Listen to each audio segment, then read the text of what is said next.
Hey everyone, welcome back to my channel. Today's video is going to be a get ready with me, and I'm going to focus on a life update where I've been, you know, why I went on a hiatus, some milestones that I've hit in life, and yeah, I just want to catch you all up. A lot has happened, and thank you guys for always reaching out. It does mean a lot, and I'm really happy to be back. Look forward to filming and editing every day. I'm trying to get on a schedule. I posted a tweet about doing Tuesday, Thursday, Saturday uploads. We're going to see how that goes. Before we jump in, if you're new, hi! And make sure you're subscribed and you're on notifications. Let's jump in. I'm just gonna pick up products and just go with it. Back in January is when I started my channel, and I kind of did it as like a getaway. There was just a lot going on when 2018 started, you know, getting used to married life, just kind of talking about where I wanted to be in 2018, and part of it was I needed a new job. Just wasn't happy, and I could see it affecting my mental health, and that's why I started YouTube. I needed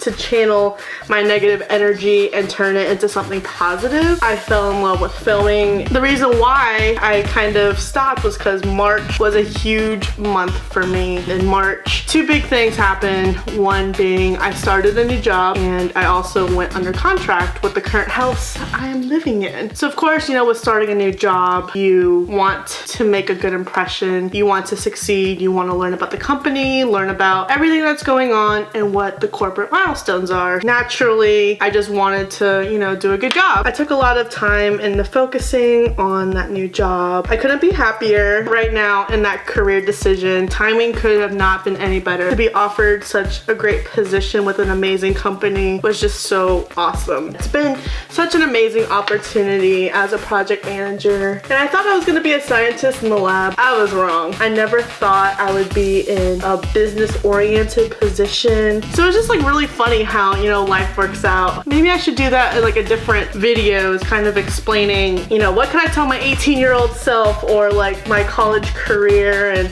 just where life takes you, because like it's really funny how life works out. You know, you think you have a plan and you go with it, and then there's so many opportunities, and figuring out which is the right path to take. It's not always the easiest. It's probably the most challenging, but it is worth it tenfold, and that's something I've definitely learned as an adult. So with that new job, you know, I've just been traveling a lot, really, you know, just driving the company to its milestones. I am learning so much in this new position. I'm taking every opportunity that I can. One thing I feared was being pigeonholed. That was just a really big fear of mine. I just did not want to plateau in learning. So I am getting the exact opposite. Like, I oversee every aspect of all my projects. I love it. I love it so much. I'm just blown away each day of how much I learn, how much I accomplish, how much we as a company achieve. So rewarding, and I never imagined being young and in a career that is so rewarding. It's just been an amazing journey. Like, I couldn't imagine a more better professional career. Filming just took a back seat, which was unfortunate because I was starting to, you know, kind of get in my groove. That timing was kind of bad. And going under contract, there's a lot that goes into buying a house. When people tell you that, you think, oh yeah, but you don't really understand the magnitude of time and stress and emotions that it will take you through. I started getting really discouraged. Like, we had found an amazing neighborhood and this amazing floor plan, and when we found out that there were no more lots available or no more of those plans, like, I was really heartbroken. I did not know what to do, and I wanted to give up because I couldn't have my dream house. We kind of just looked around. We found another neighborhood that our builder did, and that's where we're at right now. We went to that house, I think it was like the next day or a couple days after. They were saying that this was like the last plan. I almost went into meltdown mode because I was like, great, I'm about to lose another dream house plan that I really like, and I don't know what to do with myself. So I called my mom. We talked it over. The things that I do in my professional career, I apply to real life. I made an Excel sheet and kind of went with, you know, some of the things we would have to think about with like budgeting. We're gonna use more power, more water in a house. After we did the numbers, we knew it was gonna be feasible. After talking with my mom and visiting that day, we were back at the agent the following day. Like, we were there right when they opened, and we went under contract. At first, it just seemed like so easy, and I did not want to jinx anything with the house.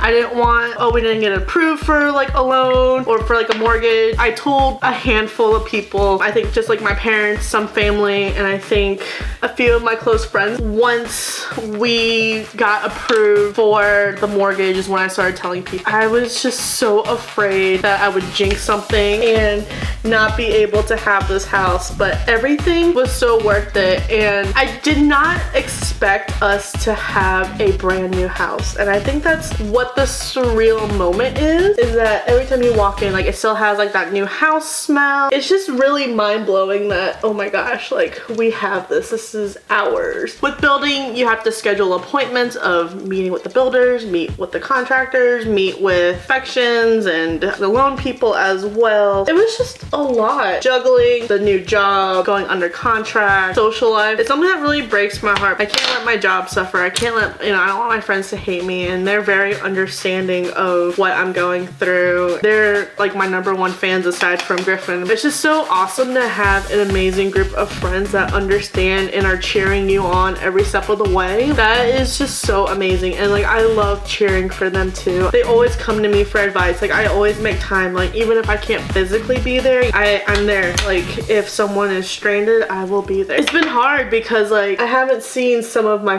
closest friends since my wedding. It's just really hard because like, you think 2.5 hours or 3 hours is not far away, but when you have conflicting schedules, it's just so hard. It's great to keep up with them. I know Snapchat might be quote unquote dying a little bit. My friends and I, we're addicted to streaks. I'm so glad, even though we might not really talk, but we're just sending pictures of how our day is going. It's just nice, and it's awesome just to see them achieving their goals and pursuing their dreams. I just love it. I love being connected with them if I physically can't be there. That's just something that I'm getting used to, and it's really, really hard for me just to accept that. Everything is just crazy, and I hate being on conflicting schedules with everyone. And like, one of my closest friends, Catherine, she lived like 10 minutes from me at my old apartment, and we had like the most conflicting schedules. If I had a weekend free, she was busy, and vice versa. But it's just been hard because like, I genuinely do care how my friends are doing. Like, I'm always checking up, and I freak out. Like, if I don't see you posting like all day, I will send you a message and I'm just like, hello, are you alive? Like, I think I did that to Katie the other day, and she was like, yeah, there's just a lot going on. Just took a break from social media. And I'm like, I'm so glad you're okay, because I was a little worried. I don't know why I always jump to the conclusion of what did I do? I don't know. And I guess with just being so busy, like, I just have like this fear. It's just so reassuring to have amazing friends. I love them to death, and I wish we could spend all the time together. I'm just so glad and grateful to have such an amazing friend group, support group, because with my family being in Florida still, all I have here are my friends. It's amazing how well social media can keep people together. So there's just like some other things. I have a vacation coming up in October. I'm really excited to finally just take a break. I feel like I really need a recharge. My aunt reached out to me today, and she was like, I saw you on Twitter. I'm concerned that you're not sleeping. And I just told her how I've been pushing myself, and she said, that's great, but you always need to remember to take care of yourself first. And that's something I do forget. I make sure that everyone around me is taken care of, and that my to-do list is taken care of before I think of myself. I know I can't make everyone happy, but I try to. I don't want to let anyone down, and just being so busy is just a fear of mine. So I just, go into overdrive, and I don't know when to stop. I miss cruises, by the way. Some friends have been talking about wanting to do so. Hopefully that will be possible. I thought undergrad was crazy, but like, this hit me tenfold, and I let things slip like YouTube, and it was just really hard, and I was nervous about coming back, but I've been having so much fun. I'm just hoping to keep the content fresh. I want to make it fun. I also want it to be serious like this, just because I feel like real talk is a really good way to connect, and it also reassures that you're not alone.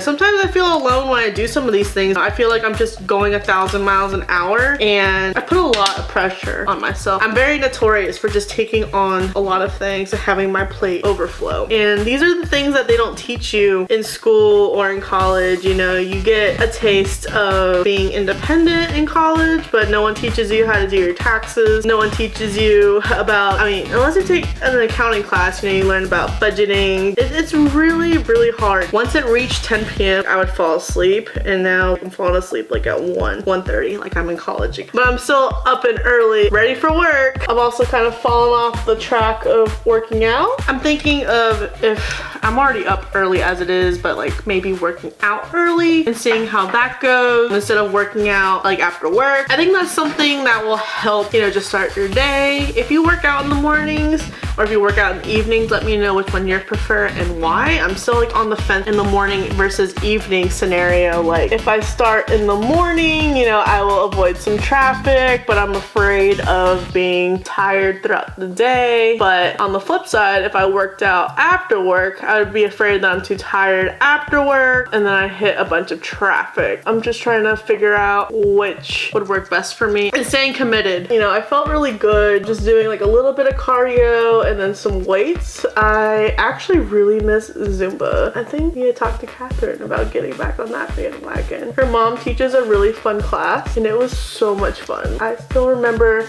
some moves to my favorite songs, and another goal that I wanted to have for 2018 was read more. That hasn't happened. I haven't finished a book in a long time. I feel like that's like the lowest priority out of everything, but it calms your mind. I don't have a night lamp next to my bed right now, so I think that's part of it. I'm just like, okay, why read in the dark? I hate all the lights in the house right now. They're all like that stupid ceiling light with no fan. It's just annoying. So I have ideas in my mind of what light fixtures I want to choose. It's crazy because you don't think about how much time to look at ideas on Pinterest. You're pinning things, and next thing you know, 2 hours flew by. And I'm just trying to understand some things I want done differently in the house, like light fixtures. Do I want a new backsplash? How I want everything organized. I have like a lot of like Funkos and other nerdy items to decorate the house with. Taking a lot of time of figuring out where things need to go. I'm having so much fun unpacking. It's just like Christmas. You don't realize how much stuff you have. Some of the stuff, this is really embarrassing. We never unpacked switching apartments last year. I found so many clothes that I still had from like, you know, freshman year or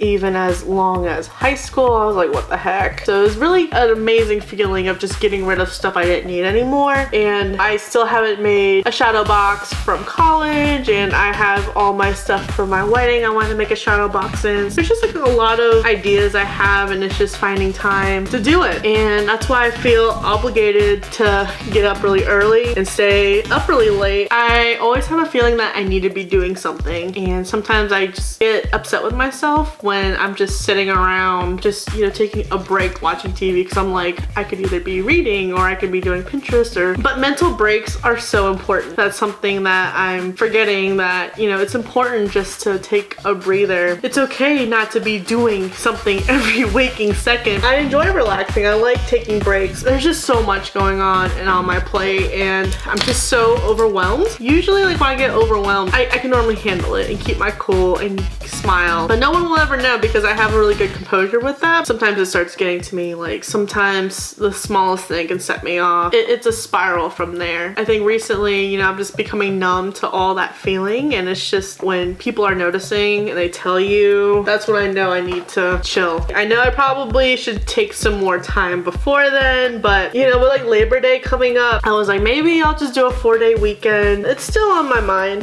just to have just like a mental break. You know, I actually really used to love doing that, doing 4-day weekends when like a holiday falls on a Monday. You know, that's something I really miss. That's something I should implement back. I can't really remember like the last time I really had a bunch of me time, to be honest. So I think for 2019, I'm gonna try to take more time for myself. Sorry, I'm applying lip liner. Lip liner is very new to me, and Ulta 21 Days of Beauties is about to start. So I might do like a recommendation video. There's a lot coming down the pipeline, and that's what I'm really excited for. I also want to incorporate, you know, some stuff that I love. Oh god, just so much. Somehow I want to incorporate like Harry Potter and Star Wars, the Avengers, all my fandoms, Pokemon, anime. I started watching some anime again. It's been really calming for me. That's like how I meditate, just watching some anime. People do yoga, people meditate. Amanda watches anime. But yeah, I think that's a pretty good update for now. I don't think I'm missing anything. I probably am. I just can't remember it right now. I didn't write down anything. I don't have any notes in front of me. me. It's all in my head and I'm just word vomiting. That was my life update. I hope you guys enjoyed this video. I really enjoyed filming a video like this. There's like a few more in my mind. Thank you again for watching my video, and I will see you in the next video.